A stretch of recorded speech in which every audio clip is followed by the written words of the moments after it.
Chinese name is Jia Yi, and my story name is Aura. I was born in Macau, so that's how I got my Chinese name. And then my dad's cousin actually named me Carrie, and I really liked it because it sounds a little like my Chinese name, like Jia Yi and Carrie. It's on my passports, and it's kind of embarrassing that when you first go to class, people will call you by like, you know, how it's pronounced in English, but it's never correct. That's why I hate when people say like Ka-I, because I'm like, that is not my name. It's not even close to like. What's my name? What's my name? I came from Vietnam. I was born in Vietnam, and I came to America when I was 6 years old. The reason why I was gonna change my Vietnamese name to an English name when I become a citizen, but the reason why I didn't change it because I felt that my name is already unique, and I actually really like my Vietnamese cultural name, so that's why I stick with it, and I want to be unique. So yeah. I heard you good with them soft lips. Yeah, you know word of mouth. My name is Shisha. Oh no, my name is Stacy. No, my name is Tansika. I don't even know what my name is because I have so many names on my passport. And so sometimes my name is Shija Chen, sometimes my name is Tansika. It's like another dialogue or whatever, but it's actually the same name. So I don't even know which name to use. Like sometimes in school I use this, and then sometimes I use that, and then people will ask me which one is your name, and then both are my names.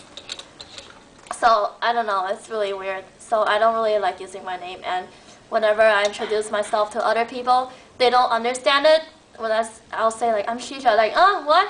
Okay, whatever. So I just stopped doing that. So I just make up a name on the spot.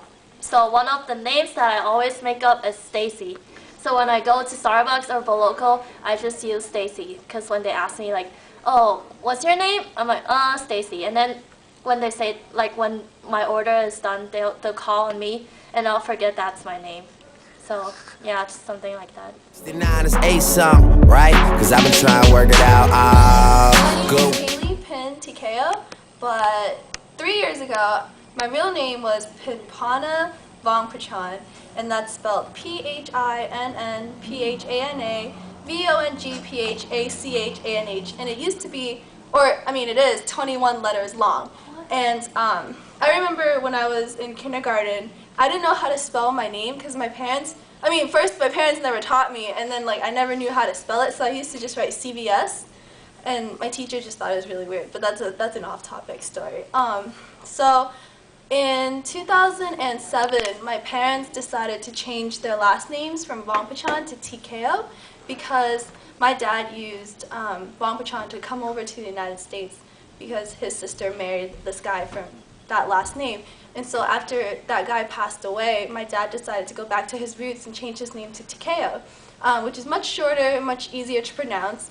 And then my dad was like, hey, you know, since we gave you such a hard time for 19 years, why don't you change your name and Americanize it, you know? And I'm like, should I? I mean, like, I really liked my name at that point because sometimes, like, in class, people or substitute teachers would take a pause before they pronounce my name, so I always know that they're gonna, like, ask me if I'm there.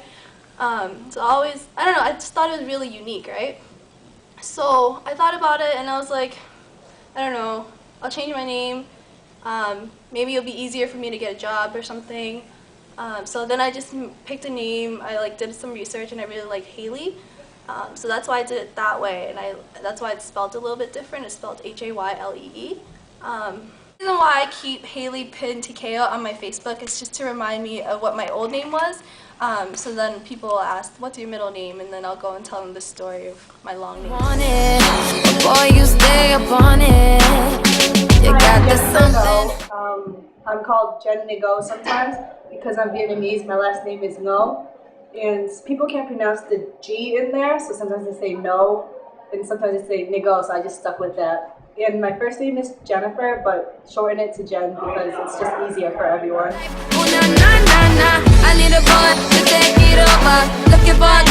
name is Sufei. When I usually introduce myself, they don't really know how to pronounce souffle, so I tell them it's souffle without the L, even though I'm not French. So souffle, so I came here when I was 8, and then usually when you come into the States, they tell you that you get a chance to change your name, like you could get an American name. So my dad didn't want to label me, and he thought I should have the choice to choose my own name. So when I turned 18, he asked me if I wanted to change my name. But by then, I thought, like, to me, I was already Sufei, like that's how I define myself. So I didn't want to have like two identities. Plus, if I did change my name, then my friends from the past and my friends from the future will like know me as two different persons. I didn't really want that. Plus, I really like Sufei because it's kind of unique and it's not that hard to pronounce. I feel like it's just hard to spell. So I didn't have a problem with pronunciation only in like elementary school. Like the teacher would pronounce it as Sufi a lot of the time. But I felt like after I grew up in like high school and college, people were fine with, like they knew EI is pronounced as A. So nothing wrong with pronunciation. But the only problem was like nowadays a lot of the stores when you order food, they would ask for your name. So when the food was prepared, they could like call your name and you would pick up your order.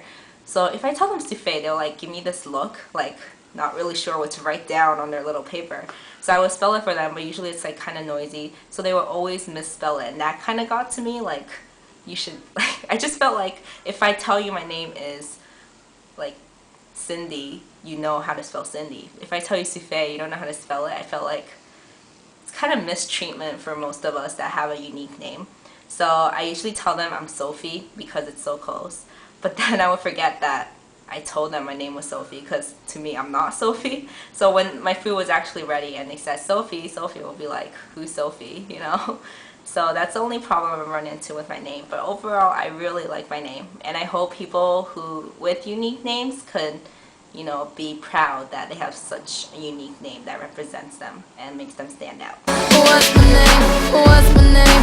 What's my name? Hey boy, Hi, I'm Annie Yao. Well, actually, Inju Yao or Yao Yingru, which is the Chinese pronunciation of my name. Most of the time, I would say like 99% of the time, I go by Annie Yao, which is the English given name. However, all the legal documents, including my passport, my Massachusetts ID, even my student ID, my health insurance, like everything you can think of, my credit card, debit card, they're all in my Chinese translated name. And honestly, I don't actually remember why I'm Annie. It was probably given by one of my English teachers when I was really young, and then I've been going by Annie ever since. I've identified myself with Annie a lot now. It's even though I grew up in Asia for well, actually I lived in Asia until I was like 18, and then only came here for college. Throughout that period of time, I've been going to international school since I was 11. So there was like 7-8 years of time that I've been going by Annie. This is funny how I actually now identify myself more with Annie. Like when I walk on the streets, when people call me Annie, I can respond to it like really quickly. But if someone calls me Inju, it doesn't really like work like that. And I feel kind of offended when people say my Chinese name and they don't pronounce it right. But on the other hand, even when they pronounce it right, like Inju Yao, I still don't feel like it's my Chinese name, because like I said in the beginning, it's actually Yao Yingru, and I feel like there's something wrong with the translation itself. Like whoever that translated it to for my passport, and I feel like that's also one of the cultural barriers, that you can never perfectly translate something in another culture to another culture and expect everyone to accept it. In general, I feel like the names I go by, like they indicate different parts of me. Like all my friends ever since middle school and high school until college, and my colleagues now, they all know me by Annie. And all my friends and family, they all know me by my Chinese name, like Yao Yingru, and not even the English translated name. And barely anyone knows me by Inju Yao. I only use it when I go to like school administration or like government to get some documentations done. So yeah, I feel like the names really do represent me and represent me in different parts of my life.